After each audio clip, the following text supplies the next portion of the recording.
Hello and welcome to the God's Honest Truth. I am your host, Sean Milligan. Today we'll be diving into chapter 11 of Genesis, which is small part of it is about the Tower of Babel, and like I said, the rest of it is more descendants of Noah.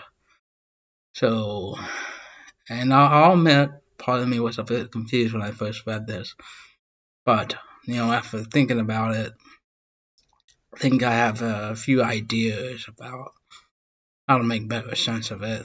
And if you disagree with me, let me know in the comments below.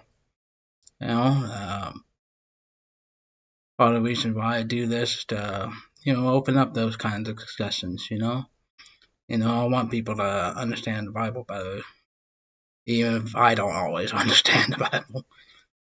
So, let's get into it, shall we?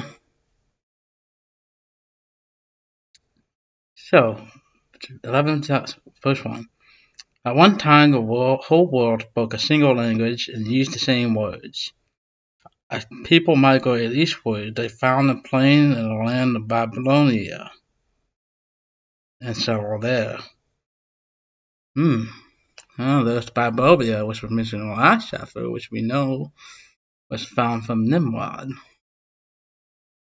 And as we can see here, it looks like everyone was able to speak the same language at some point.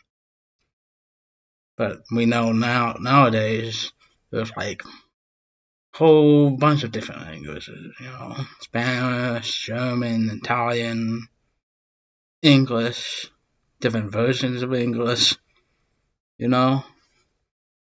So let's see what happened, okay? They began to talk about construction projects. Come, they said, let's make great piles of burnt bricks and collect natural asphalt used as mortar. Let's build a great city with a tower that reaches to the skies, a monument to our greatness. This will bring us together and keep us from scattering all over the world. So here we can see they had an idea about building a tower so that people can always be drawn together. But there's a key words here I want you to keep in mind. Right here it says, a monument to our greatness. Keep that in mind for a second, alright? But the Lord came down to see the city and the tower that people were building. Look, he said, if they accomplish this when they have just begun to take advantage of their common language and political unity, just think of what they will do later. Nothing will be impossible for them. Come, let's go down and give them different languages. Then they won't be able to understand each other. Now, I found that a little bit weird.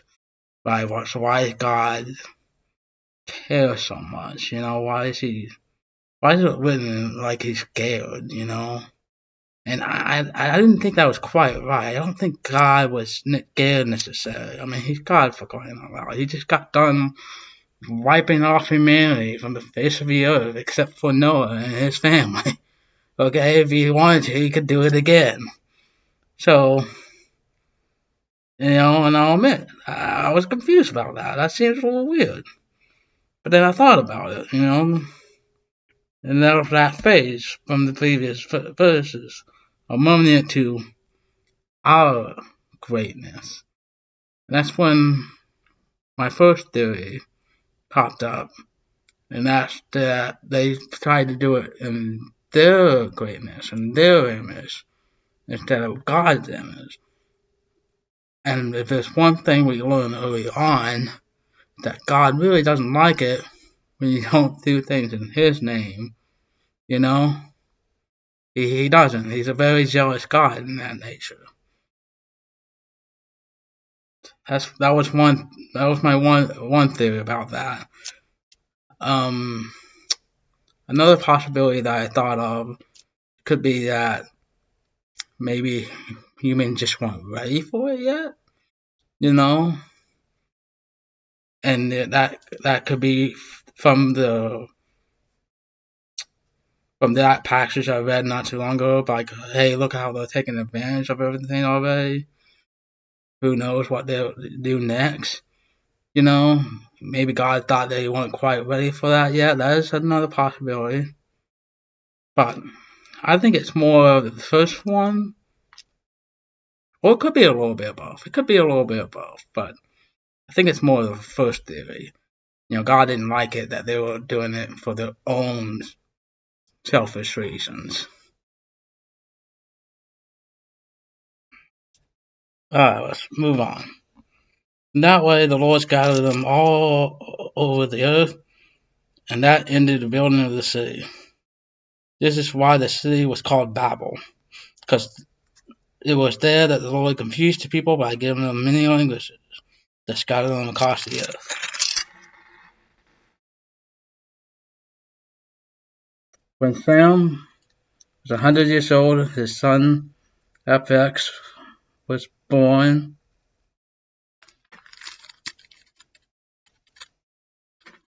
Yeah. This happened 2 years after the flood. The birth of FX, Sam lived another 500 years and other sons and daughters. When FX was 35 years old, his son Salah was born. After the birth of Salah, FX lived another 403 years and had other sons and daughters. Now, I'm going to quick pause here. I know what you're thinking. Hold on. Didn't God say that human beings wouldn't be able to live more than 120 years? Yes, he did.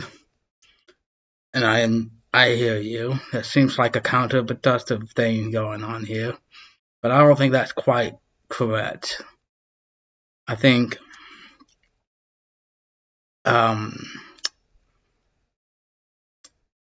it's more of a thing of when God enacts that promise. Because he did make that promise. But he could have chosen to enact that promise later on. Like at some point, humans won't be able to live more than 120 years. It wasn't more like right there and then thing. Because you can already see, as we go down the list, the lives are getting shorter and shorter. Not this next one though. He actually lived longer than the other one did. But give us 1 second. We'll get there. When Eber was 34 years old, his son Plague was born. After the birth of Plague, Eber lived another 430 years and had other sons and daughters. When Plague was 30 years old, his son Reu was born. After the birth of Reu, Plague lived another 209 years and had other sons and daughters. When Reu was 32 years old, his son Serug was born. After the birth of Serug, Reu lived another 207 years and had other sons and daughters. When Serug was 30 years old, his son Nahor was born. After the birth of Nahor, Serug lived another 200 years and had other sons and daughters. When Nahor was 29 years old, his son Terah was born. After the birth of Terah, Nahor lived another 919 years and had other sons and daughters. When Terah was 70 years old, he became the father of Abraham, Nahor, and Haran. So you can see there, near the end, each generation's lives were in fact getting shorter, and they still lived a very long time, but they were getting shorter. But thus being God's promise, closer and closer to fruition. Just because God promises one thing doesn't mean it'll happen right then and there. It could be something that happens over time.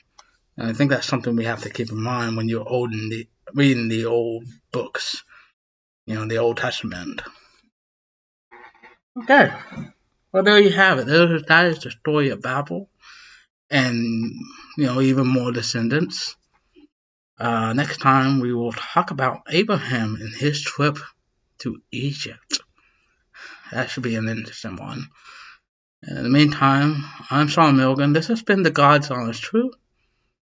Take care, you guys. Have a great day. I'll see you guys next time.